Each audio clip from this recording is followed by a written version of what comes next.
Pessoal, hoje nós vamos falar de um livro que oferece assim camadas. Desonra, do J.M. Coetzee. A pronúncia não está muito certa não, tá? Tem gente que coloca esse Coe como Coetzee, entendeu? Mas é um livro assim bastante único. Para quem não conhece, fica esse presente, tá? Esse autor, ele ganhou o Nobel de Literatura em 2003 e ele tem uma escrita assim muito única. O melhor livro do ano está sendo para mim o Lolita, tá? Mas este chegou perto. Eu fiquei lendo, tem algumas semelhanças, principalmente pela qualidade.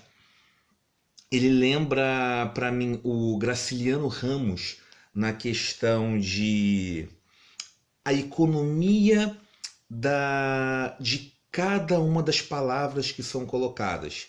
Fora isso, que esse autor ele tem uma fluidez. Então ele é econômico e fluido, gera um livro curto e que você não consegue largar. Mas mesmo ele sendo assim, tendo poucas páginas, você tem que ler muito para compreender esses ecos e as metáforas que são colocadas neste livro. Uma coisa, tanto que eu vou colocar um índice aqui do vídeo, o tradutor ele foi muito assim infeliz. Ele escolheu desonra, mas a palavra certa seria desgraça. Se adequaria muito mais certo na proposta do autor. Aí você fala, mas são semelhantes.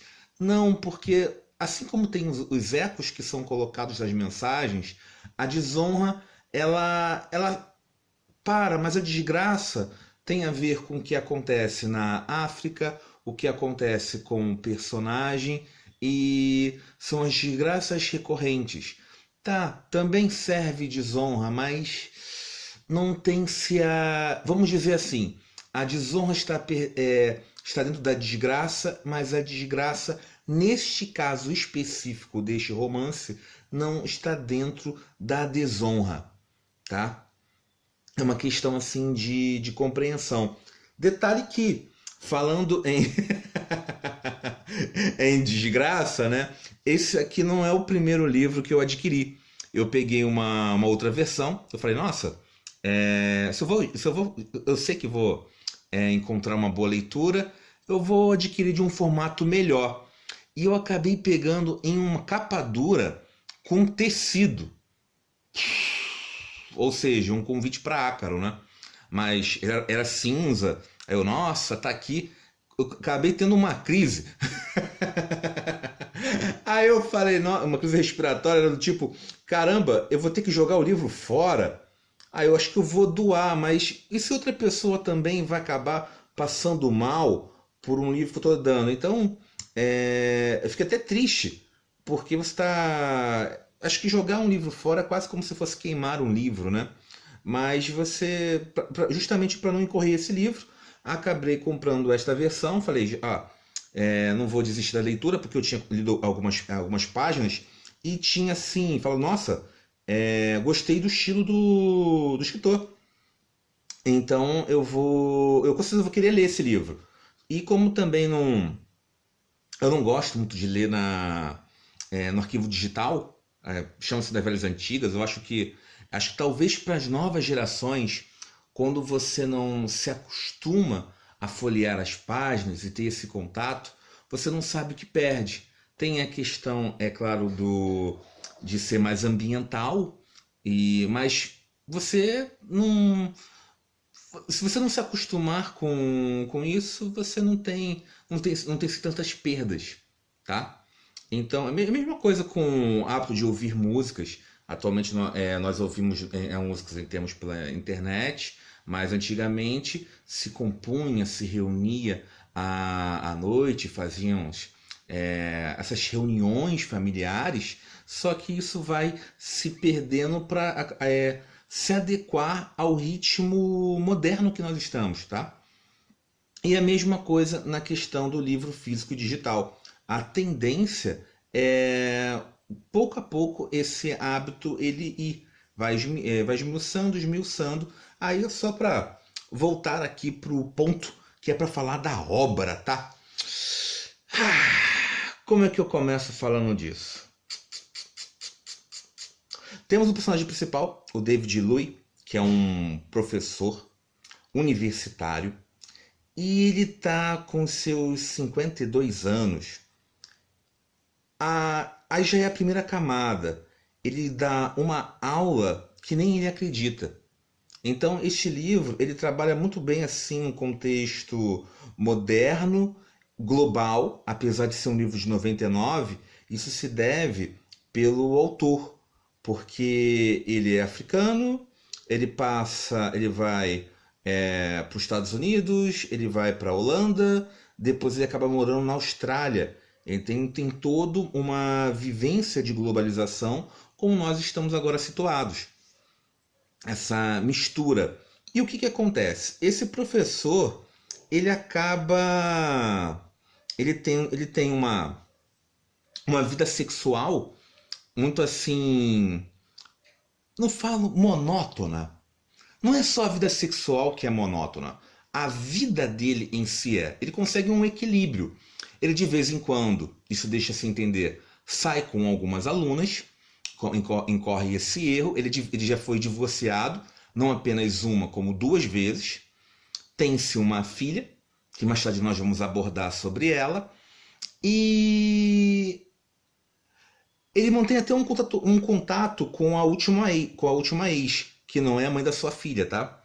Ele é uma pessoa, assim, difícil, acaba até não sendo uma boa pessoa, se nós formos analisar, mas uma pessoa comum, camadas de cinza. Ele é letrado, mas ao mesmo tempo ele está dando aquela aula com uma grande, assim, infelicidade, só que é uma infelicidade não assumida. Porque a vida, assim, ele vai simplesmente levando nessa monotonia. Esse equilíbrio ele é perdido quando ele vê uma cortesã, uma prostituta, uma vez por semana. E o que acontece? Ele vai saindo com ela, ali ele consegue este equilíbrio, esse oásis no meio desse deserto da vida. Só que ele tem uma felicidade e infelicidade, porque ele acaba encontrando-a na vida monótona e descobre que ela tem 2 filhos e ela tenta ter relações, mas para a preservação dela, ela mesmo acaba cortando como cliente. Ele contrata um detetive e liga para a casa dela, e aí que ela pede para, por favor, não ligue. Então nós temos assim uma primeira mudança, o primeiro conflito, porque o que ele tinha como equilíbrio, ele já é levemente desequilibrado. E ele vai sair com uma aluna muito mais nova, e por que não? Mas nota que esse personagem ele já se encontra adulterado no sentido comum.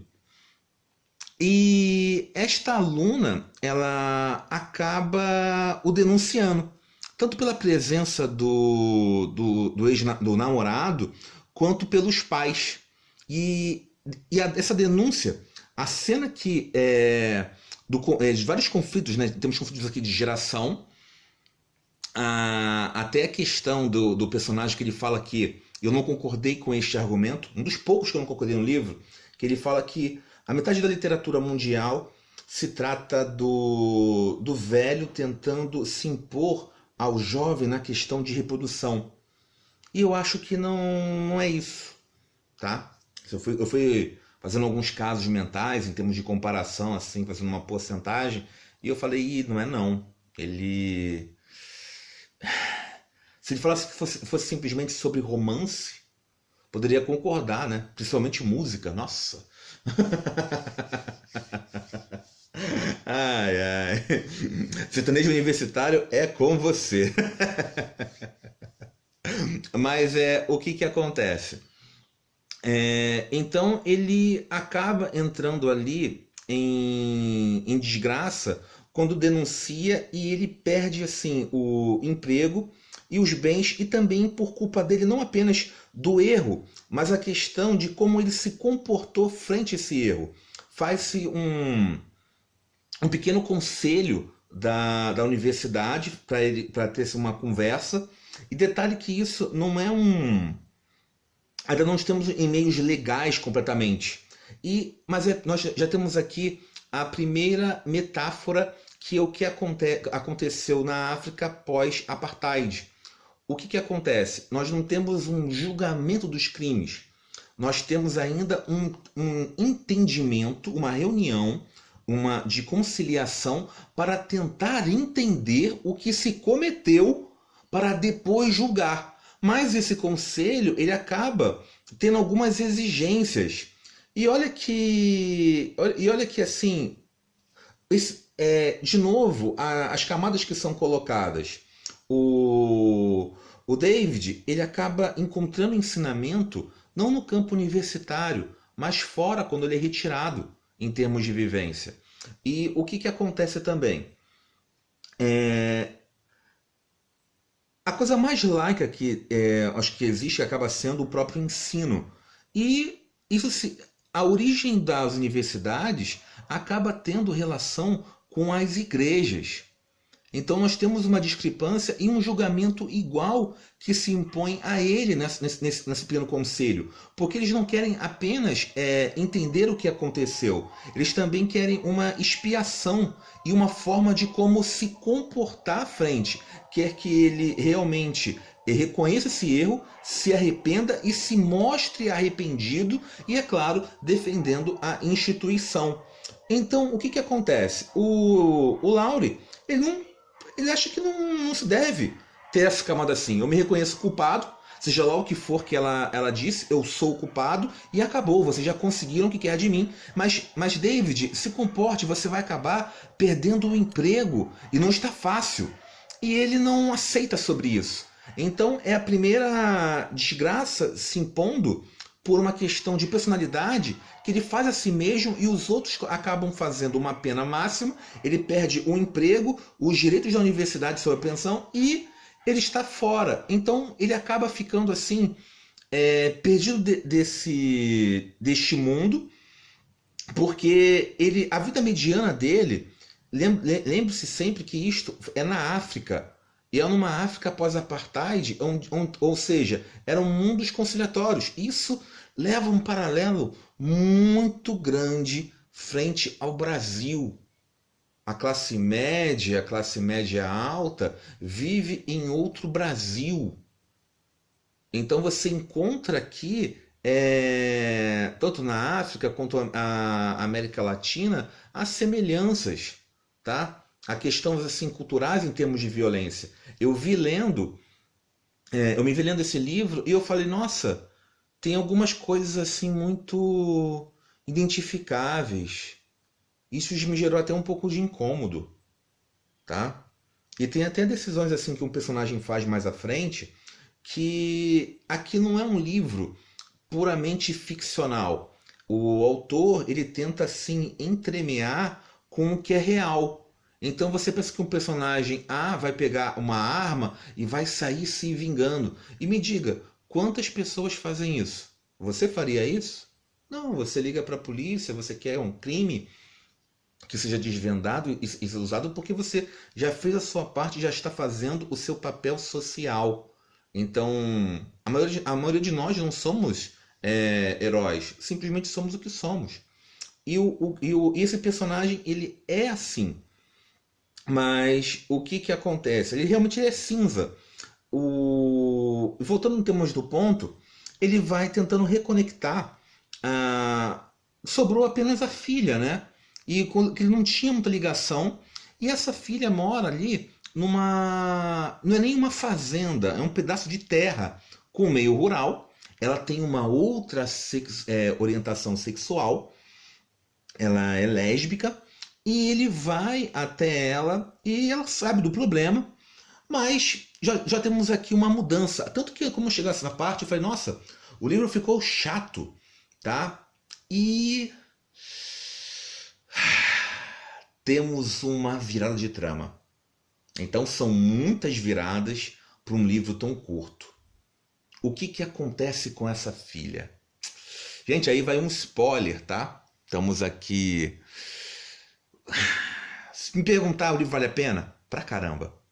É uma experiência literária. Eu não disse que chega perto de Lolita? Lolita é um livro clássico.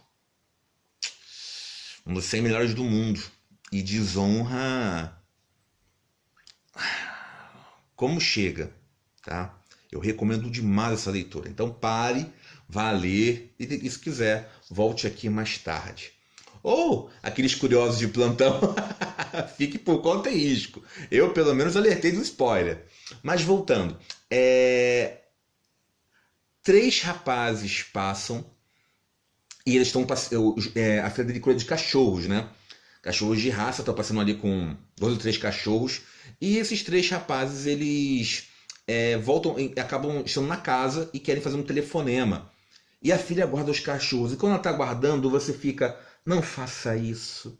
Não faça isso. Era a sua única chance, vai dar errado. E dá. 2 homens entram, tem um que é o terceiro que é mais novo. O Laura, ele vai entrando ali também. É meio desacordado, vai ser espancado, e esses 3, na verdade os 2, acabam a estuprando, violentando, inclusive jogam fogo nele. Ele teve que apagar a cabeça como dá, perde um pedacinho da orelha, o cabelo fica aquele couro cabeludo. E deu sorte que não foi gasolina.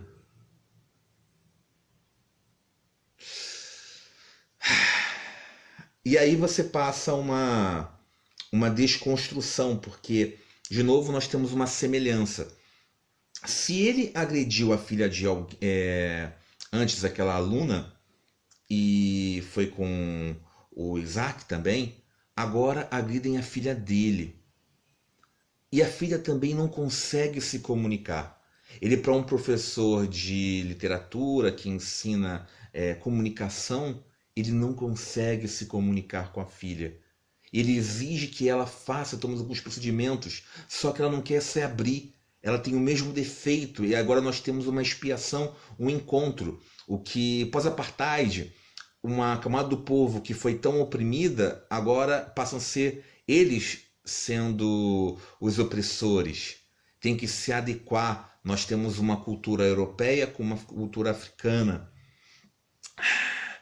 e ela não consegue, ela quer se manter no lugar. A mãe dela mora na Holanda.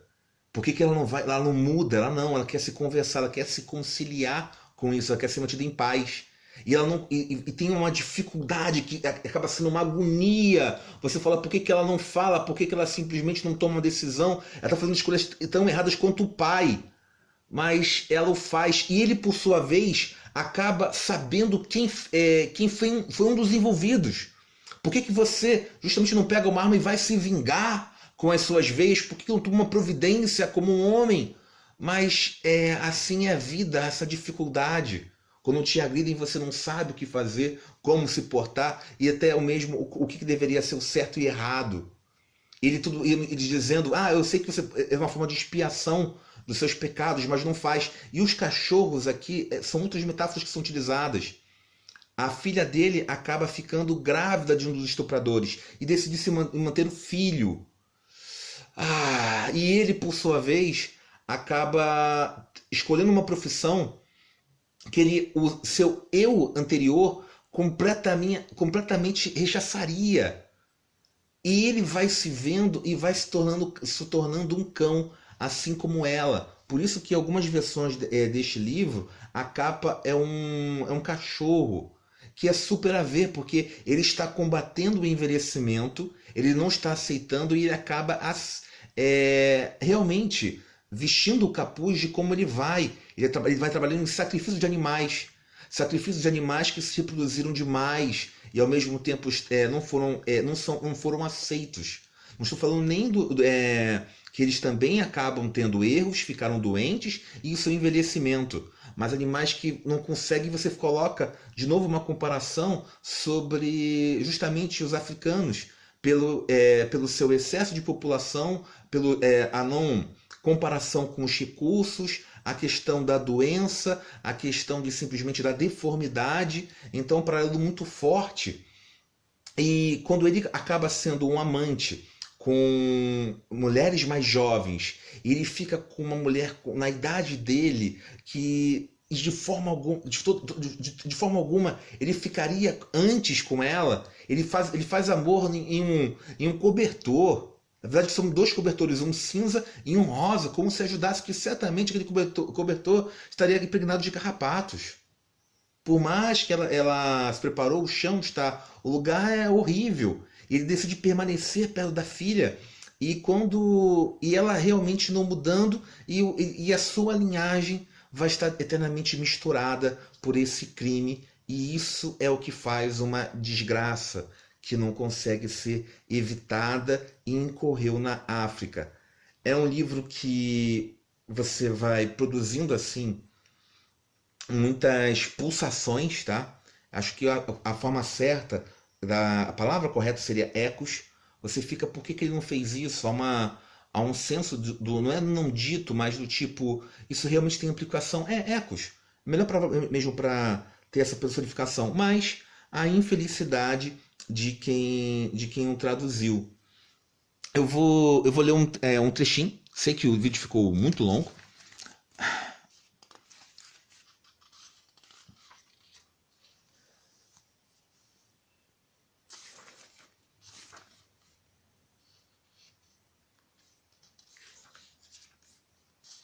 Um pouquinho. Aqui é quando realmente ele está lendo, vai fazendo uma comparação. Acho que meu colega está em casa.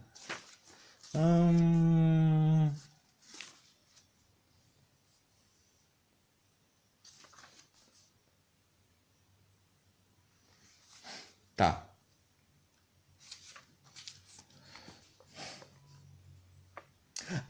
Ele utiliza muito o francês, o italiano, justamente por falar, né, e por ele ser um acadêmico. Há também uma mistura na questão do autor. Ele faz que ele coloca o seu eu aqui também, justamente para se aproximar dessa ficção com o real.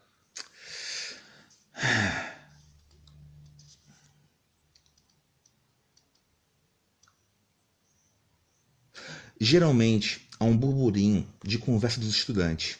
Hoje há silêncio, embora ele não acredite que saibam o que está havendo. É claro que os alunos estão esperando para ver o que vai fazer com o intruso. E o que vai fazer? O que aconteceu com seu carro evidentemente não bastou. Evidentemente há outras prestações em aberto. O que pode fazer? Tem que trincar os dentes e pagar. O que mais? Vamos continuar com Byron. Diz mergulhando nas anotações. Como vimos na semana passada, a fama e o escândalo afetaram não só a vida de Byron, mas a maneira como os seus poemas eram recebidos pelo público. Byron, o homem, se viu fundido com suas criações poéticas, com Harold, Manfred e até com Dom Juan. Escândalo. Pena que era o seu tema, mas ele não está em condições de improvisar nada. Arrisca uma olhada para Melanie. Ela geralmente anota tudo. Hoje, parecendo magra e exausta, está curvada sobre o livro. Sem querer, seu coração bate por ela. Pobre passarinho, pensa, que eu apertei no meu peito. Ele mandou que lessem Lara. Suas anotações são sobre Lara. Não há como escapar do poema. Ele lê em voz alta. Era um estranho neste mundo respirante, do outro mundo caído, espírito errante. Coisa de escutar sonhares, que moldava com a vontade os riscos que o acaso lhe poupava. Quem pode esclarecer esses versos para mim? Quem é esse espírito errante? Por que ele chama a si mesmo de coisa? De que mundo vem? A mundo deixou de surpreender com o grau de ignorância dos alunos. Pós-cristãos, pós-históricos, pós-alfabetizados. Eles podiam ter sugerido ovos ontem mesmo. Portanto, não espera que saibam nada sobre anjos caídos, ou sobre onde Byron possa ter lido sobre eles. O que espera uma rodada de chutes que, com sorte, poderá orientar para o alvo. Mas hoje o que recebe é silêncio. um silêncio insistente que se organiza palpavelmente em torno do estranho em seu meio. Eles não falam, não jogam seu jogo, enquanto o estranho estiver ali para julgar e caçoar. Lúcifer, ele diz, o anjo que foi atirado para o fogo do céu. Sabemos pouco de como vivem os anjos, mas podemos supor que não precisam de oxigênio. Em sua terra, Lúcifer, o anjo das sombras, não precisa respirar. De repente, ele se vê expulso para o nosso estranho mundo respirante, errante, um ser que escolhe seu próprio caminho, que vive perigosamente, chegando mesmo a criar o perigo para si próprio. Vamos ler mais um pouco. O rapaz não olhou nenhuma vez para o texto. Ao contrário, com um sorrisinho nos lábios, um sorriso que existe, talvez um toque de curiosidade, ele assimila suas palavras. Por outrem, podia às vezes renunciar ao próprio bem, mas não por piedade, nem por obrigação, mas por uma estranha maldade de intenção, que um secreto orgulho o impulsionava a fazer o que poucos ou nenhum ousava, e esse mesmo espírito talvez o anime, na hora da tentação e ceder do crime. Então, de que tipo de criatura é esse Lúcifer? Nesses pontos, os alunos já devem com certeza estar sentindo a corrente que flui entre os dois, entre o rapaz e ele. A pergunta foi dirigida ao rapaz apenas, e como alguém que dorme e é chamado à vida, o rapaz responde. Ele faz o que sente, vontade, não importa se é bom ou mal. Faz e pronto. Gente, eu vou ficar por aqui. Tá aí o livro recomendado, um pouquinho do estilo. E fica essa recomendação, tá bom? Abraço, pessoal. Fui!